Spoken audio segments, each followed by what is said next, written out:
مسلمانوں میں ہی اہل حدیثوں کا عالم اور ہے، اہل سنت والجماعت والوں کا عالم اور ہے، اہل دیوبند کا عالم اور ہے، اہل تشیع کا عالم اور ہے۔ اب کیا ہوگا جب حاکم مختلف ہوں گے تو سوچیں مختلف ہو جائیں گی، مزاج مختلف ہو جائیں گے، پسند ناپسند کیا ہو جائے گی، مختلف ہو جائے گی۔ جب عالم مختلف ہو جائیں گے تو ان کی وہ باتیں بھی کیا ہو جائیں گی، مختلف ہو جائیں گی۔ اس لیے اللہ تبارک و تعالی نے ہم مسلمانوں کے لیے ایک بہترین اصول وضع کیا ہے، بہترین، جو سب کے لیے برابر ہے۔ میں ہوں، آپ ہیں، یا کوئی اور اس کائنات میں رہنے والا مسلمان ہے، اللہ نے ایک ایسا اصول بنا دیا ہے کہ جب تم علماء کی بات مانو، حکمرانوں کی اطاعت کرو، تو پھر خطجہ کس چیز کا ہے کہ فَإِن تَنَازَعْتُمْ فِي شَيْءٍ، پھر تمہارا اختلاف ہو جائے گا، پھر تمہارا آپس میں کیا ہو جائے گا، اختلاف۔ اب اس اختلاف کو ختم کیسے کرنا ہے؟ اللہ فرماتے ہیں فَرُدُّوهُ إِلَى اللَّهِ وَالرَّسُولِ، پھر تم آپ نے اس جھگڑے کو، آپ نے اس اختلاف کو اللہ مطلب قرآن مجید اور رسول مطلب حدیث رسول، اللہ اور رسول صلی اللہ علیہ وسلم کی طرف لے آؤ، تمہارا سارا کا سارا اختلاف اور جھگڑا ختم ہو۔ جس میرے بزرگ اور نوجوان کے دل میں تعصب ہے وہ اہل حدیث کو جو مرضی ہے، جس نے تعصب کی اینک لگا رکھی ہے اس کے پلے تو کچھ بھی نہیں پڑنے والا، وہ تو جیسا آیا ہے ویسے ہی جائے گا۔ اگر آپ تعصب کی اینک اتار دیں، بالکل اپنے آپ کو صرف یہ اب 20 منٹ رہ گئے، 20 منٹ کے لیے فری کر دیں، تو مجھے اپنے رب پر اتنی امید ہے کہ انشاءاللہ جو میں بات سمجھانا چاہتا ہوں آپ سمجھ جائیں۔ اب ہمارے عالم کہتے ہیں اختلاف سنو، جب ہم نے علماء کی بات مانی تو ہم مختلف ہوئے۔ مثال کے طور پہ ایک ہی چیز ہے، اس ایک چیز کے کئی فتوے، کہ جب آپ نماز پڑھو تو ایک عالم کہتا ہے پاؤں کے ساتھ پاؤں، کندھے کے ساتھ کندھا ملاؤ، بیچ میں خالی جگہ مت چھوڑو، بے وجہ بس شیطان آ کے کھڑا ہو جائے گا، پھر وہ تمہارے ذہنوں میں وسوسے ڈالے گا اور تمہاری ساری کی ساری نماز کیا کر دے گا، خراب کر دے گا۔ اب ہم کندھے سے کندھا، پاؤں سے پاؤں ملانے والے ہی تھے کہ دوسرے ہمارے مسلمان بھائی نے، ہمارے رشتہ دار نے ہم سے کہا او پاگل ہو گئے ہو، یوں نہیں ہے۔ ہمارے عالم صاحب کہتے ہیں کہ جب آپ نماز پڑھو تو ایک نمازی کا دوسرے نمازی کے درمیان تقریباً 4 انگلیوں کا فرق ہونا چاہیے، 4 انگلیوں کا فاصلہ ہونا چاہیے، ایک دوسرے سے دور دور کھڑے ہونا ہے، بیچ میں فاصلہ ہو۔ بھئی وجہ وہ کہتے ہیں کیونکہ اللہ کا فرشتہ وہاں کھڑا ہوتا ہے، اور آپ کا مولوی کہتا ہے فرشتہ۔ اب کیا کریں؟ ایک عالم کہتا ہے نماز پڑھنی ہے ہاتھ سینے پہ باندھنا، اور دوسرا عالم کہتا ہے نماز پڑھنی ہے تو ہاتھ ناف کے نیچے باندھنا، اور تیسرا عالم کہتا ہے جب نماز پڑھنی ہے تو خود ہاتھ باندھنے ہی نہیں، خود ہاتھ باندھنے ہی نہیں۔ اختلاف ہے کہ نہیں؟ ایک عالم کہتا ہے جب آپ امام کے پیچھے نماز پڑھ رہے ہو، امام الحمد شریف پڑھ رہا ہے، بالکل چپ کر کے سنو، خاموشی سے سنو۔ اگر تم میں سے کسی نے سورۃ الفاتحہ کا کوئی لفظ پڑھ لیا امام کے پیچھے تو تمہارے منہ میں انگارے۔ اور دوسرا کہتا ہے اگر امام کے پیچھے کھڑے ہو کے ہم نے سورۃ الفاتحہ نہ پڑھی تو ہماری نماز ہی نہیں ہوگی۔ ایک عالم کہتا ہے کہ جب بندہ مر جائے اس کا تیجا کرو، چالیسواں کرو، اس کا جو ہے نا وہ برسی کرو، اس کی جمعراتیں کرو۔ کیوں؟ اگر آپ تیسرے دن نہیں کرو گے تو مردے کو بشکواؤ گے کیسے؟ اور دوسرا عالم کہتا ہے اگر تم نے ان میں سے کوئی ایک چیز کر لی تو یہ بدعت ہے، وَكُلُّ بِدْعَةٍ ضَلَالَةٍ وَكُلُّ ضَلَالَةٍ فِي النَّارِ، اور تم جہنم میں چلے جاؤ۔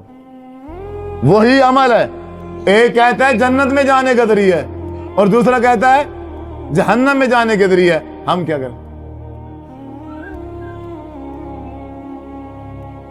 اور یہاں جو افسوس کی بات ہے ہم کچھ بھی نہیں کرتے۔ آپ کیا سمجھ رہے ہو؟ اب میں تقریر کر رہا ہوں، آپ کو سمجھانے کی کوشش کر رہا ہوں، تو آپ ابھی سمجھ جاؤ گے؟ جس کا ذہن جہاں پختہ ہو گیا ہے، جو جہاں کھڑا ہے وہ وہاں سے ہٹنے والا نہیں ہے. مرنا قبول کرے گا، وہاں سے ہٹے گا الا ماشاء اللہ، اللہ تبارک و تعالیٰ جسے ہدایت دے دے. اب اس طرح کا اختلاف جب ہم حکمرانوں کی بات مانتے ہیں تو ایک حکمران کچھ کہتا ہے، دوسرا حکمران کچھ کہتا ہے. اب حکمران ہمارے ملک کے ہمارے سامنے ہے کہ نہیں؟ کسی کا کوئی جوڑ آپس میں ملتا ہے؟ ہم کس کی مانیں؟ کیا جس طرح عالم ہمیں کہتا ہے ہم چپ کر کے اس کی مان لیں؟ کیا جس طرح حاکم ہمیں کہتا ہے ہم اس حاکم کی اطاعت کر دیں؟ دیکھیں نا کہ یہ جو حاکم ہے ہمیں جو حکم دے رہا ہے، یہ جو عالم ہے ہمیں حکم دے رہا ہے، اس کا اللہ اور اس کے رسول صلی اللہ علیہ وسلم کے ساتھ بھی کوئی تعلق ہے؟ اس کی بات اللہ اور اس کے رسول سے ملتی ہے یا نہیں ملتی؟ ملتی ہے تو بندہ لے لے، اگر نہیں ملتی تو بندہ پھر رک جائے، پھر اس حاکم کی، پھر اس عالم کی اطاعت کرنے کی ضرورت نہیں. اختلاف کا ہو جانا یہ کوئی بڑی بات نہیں ہے. مسلمانوں میں شروع سے اختلافات آ رہے گئے، صحابہ کرام کے دور سے آ رہے گئے، صحابہ کرام کے دور سے اختلاف آ رہے گئے. اختلاف کا ہو جانا کوئی مشکل بات نہیں ہے، کوئی بڑی بات نہیں ہے. ہاں اس اختلاف کے بعد اگر اس اختلاف کو قرآن اور حدیث پر ختم کیا جائے، قرآن اور حدیث پر اصلاح کر لی جائے تو پھر وہ اختلاف نہیں ہے، پھر وہ رحمت ہے. آپ صلی اللہ علیہ وسلم کے اس دنیا سے رخصت ہوتے ہی فوراً اختلاف ہو گیا. اب صحابہ کی ایک جماعت کہتی ہے کہ حضور کی قبر مبارک مکے میں بنائی جائے. کیوں؟ آپ کا آباء و اجداد مکہ میں ہے. اب صحابہ کا ایک گروہ، ایک جماعت کہتی ہے حضور کی قبر مبارک مدینے میں بنائی جائے. ٹھیک ہے، آپ نے کیونکہ مکہ سے اب ہجرت کر کے مدینہ آپ آ گئے تو اب دوبارہ آپ کو مکے لے جانا کی ضرورت ہے، مدینے میں قبر ہونی چاہیے. چلیں جی ٹھیک ہے. اب ایک تیسرا گروہ کہتا ہے کہ نہیں، قبر مبارک نہ مکے میں نہ مدینے میں، قبر بنے گی حضور کی بیت المقدس میں، فلسطین میں بنے گی. کیوں؟ سارے کے سارے تقریباً اکثر جو انبیاء ہیں ان تمام کی قبریں فلسطین میں ہیں. تو اس سے یہ پتہ چلتا ہے کہ انبیاء کی جو قبریں ہوتی ہیں وہ بیت المقدس میں بنتی ہیں. اس لیے حضور بھی آخری نبی تھے، آپ کی قبر مبارک بھی ادھر بننی چاہیے. کچھ مکہ والے ہیں، کچھ مدینہ والے ہیں اور کچھ بیت المقدس والے ہیں. لیکن مزے کی بات یہ ہے کہ تینوں کے پاس کوئی دلیل نہیں ہے، تینوں کے پاس کوئی دلیل نہیں ہے. اسی وجہ سے آپ صلی اللہ علیہ وسلم کی روح مبارک سوار والے دن صبح سورج طلوع ہوتے ہی پرواز کر گئی تھی. سوار کا دن بھی گزر گیا، منگل کا دن بھی گزر گیا، بدھ شام کو جا کے فیصلہ ہوا. وہ بھی کس چیز پہ فیصلہ ہوا؟ حضرت ابوبکر صدیق رضی اللہ تعالی عنہ نے ارشاد فرمایا، اے صحابہ کرام مجھے یاد آ گیا ہے، مجھے حضور کا فرمان یاد آ گیا ہے، مجھے حضور کی حدیث یاد آ گئی ہے. میں اس مجلس میں بیٹھا تھا، آپ صلی اللہ علیہ وسلم نے ارشاد فرمایا تھا انبیاء کی جو قبر مبارک ہوتی ہے وہ اسی جگہ پر بنتی ہے جہاں ان کی روح کو قبض کیا جاتا ہے. اب کیونکہ آپ صلی اللہ علیہ وسلم کی روح مبارک حجرے میں قبض ہوئی ہے، اس لیے اسی حجرے میں ہی آپ صلی اللہ علیہ وسلم کی قبر کو بنایا جائے. اب صحابہ کا اختلاف، صحابہ کا آپس کا جو اختلاف تھا، اب وہ کیسے ختم ہوا؟ فردوہ الی اللہ والرسول. جب انہوں نے اپنے اختلاف کو اللہ اور اس کے رسول صلی اللہ علیہ وسلم سے دیکھا، اب حضرت ابوبکر صدیق کی بات آپ صلی اللہ علیہ وسلم کی حدیث سے مل گئی. باقی تمام صحابہ نے اپنے اپنے بیانات، اپنے اپنے فتوے سارے کے سارے واپس لے لیے. حدیث سن کر حدیث کے مطابق آپ صلی اللہ علیہ وسلم کی قبر مبارک اس حجر میں بنا دی. ہمیں چیک کرنا ہے ہم میں سے کس عالم کی بات قرآن اور حدیث سے مل رہی ہے اور کس کی بات قرآن اور حدیث سے نہیں مل رہی. آسان ہے، کوئی بندہ یہ نہیں کہہ سکتا کہ میں ان پڑھ ہوں، یہ کوئی بہانہ نہیں ہے.